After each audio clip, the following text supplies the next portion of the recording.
welcome to the Tabletop Games blog topic discussion. Interesting developments. In last week's article I talked about what is involved in designing a game. Now I want to continue the story of how a board game is made with the development stage, where a working game is polished to make it sparkle and shine. This step in the process can be informal and something a game designer does themselves as part of making their passion project a reality. Or it can be handed over to a dedicated person, which is usually the case if a game is handed over to a publisher. I think game development often goes unseen. Most of us will be able to name designers and publishers, but we find it very hard to think of board game developers. It's not really surprising when more and more games are released by Kickstarter by individuals who want to make the idea a reality. The development stage of a board game is often mixed into the design and production phases of those campaigns.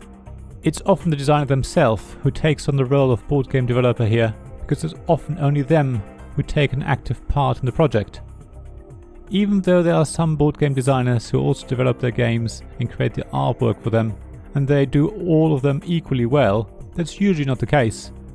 Most people will have certain strengths, and even though it wouldn't be fair to compartmentalize people, it is often true that board game designers are best at designing games. Artwork, graphic design, rulebook writing, print production, distribution and many other areas aren't their expertise. And even though people can and do learn new skills as they work on their projects, it makes sense to hand some jobs over to other people, if only because there just isn't enough time in the day to do everything. A board game developer's role is a little fluid. It will depend on the game they're working on and the direction of the game publisher.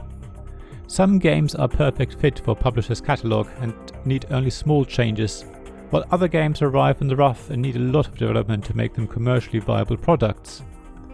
There are a number of areas that a game developer will influence. Possibly the most obvious is deciding how a game is turned into a published product, by selecting the right type of components such as cardboard standees or detailed miniatures, for example. A game designer will often not know or even care how expensive their game is to make, but the publisher will need to ensure there's enough of a margin there to make a profit. So deciding the makeup of the components and what materials to include is very important. Another large part of a game developer's role can be around a game's theme or setting. A game may be handed over to a publisher with no setting whatsoever, or it has a theme that doesn't quite fit into the types of games that a publisher usually releases. Of course, for some games a complete reskin is an easy exercise, but for others it can be a lot of work. It will be important to find a theme that works with the game, as well as with the publisher's catalogue.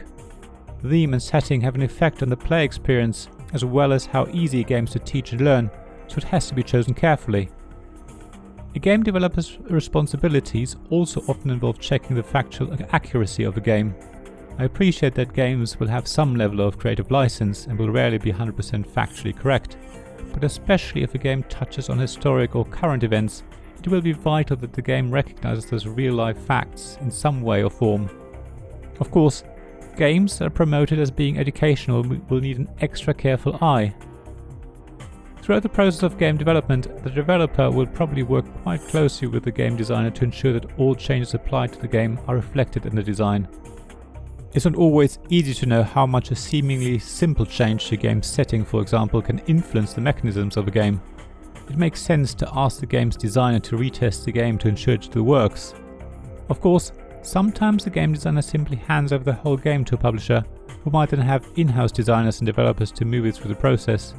So not always true that a game's original design is involved in the development process. It is rather impressive how important the development stage of a game is. Changes are often subtle, but they really do refine the game, and if done well, will make it shine and turn into a huge success. The game developer's role is very important to help turn an already great game into the final product that we buy and play. Thank you for listening to this Tabletop Games blog topic discussion podcast. Please check the description below for links mentioned in this episode, as well as to the written version of this article on the blog. If you enjoyed this episode, please subscribe, give us some stars or leave a review. Please also tell your friends about me, and if you want to offer financial support, check out my Patreon and Ko-fi pages, links to which you'll find in the blog at tabletopgamesblog.com. So thank you again for listening, and I hope to see you again soon. This podcast was made possible by the generous help of my Patreon supporters: Royal Patron Sean Newman, Castle Guard David Miller, Dice Masters Alex Bardi, Paul Grogan and James Naylor, and Shining Lights Robin Kay, Sarah Reed, Tim Vernick and We're Not Wizards.